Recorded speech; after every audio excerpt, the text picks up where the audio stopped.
आणखी एक मोठी बातमी आहे। महायुतीच्या उमेदवारांसाठी तिन्ही पक्ष काम करतील असं अजित पवार यांनी सांगितलेलं आहे। महायुतीमध्ये कोणत्याही जागेवर तिढा नाही असं उपमुख्यमंत्री अजित पवार यांनी सांगितलेलं आहे। तर महायुतीच्या उमेदवारांसाठी तिन्ही पक्ष काम करतील असंही ते म्हणाले। काही जागा ठरण्याबाबत विलंब लागतो, आघाडी असेल किंवा महायुती असेल तर काही जागा निश्चित करण्यामध्ये विलंब लागत असतो, पण लवकरच याबाबत निर्णय होईल असं अजित पवार यांनी स्पष्ट केलं। प्रवीण माने हा मूळचा माझाच कार्यकर्ता असल्याचं सांगत माने यांच्या अजित पवार गटातील प्रवेशाला अजित पवारांनी एक प्रकारे दुजोरा दिलाय।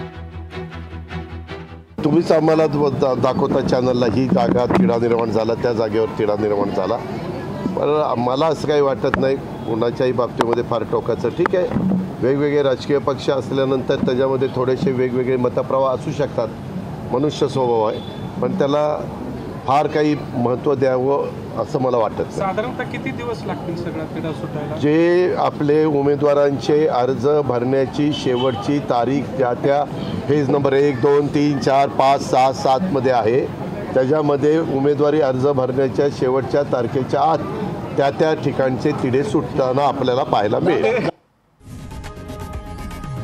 लोकशाही मराठी ऐका, पहा, जागरूक रहा।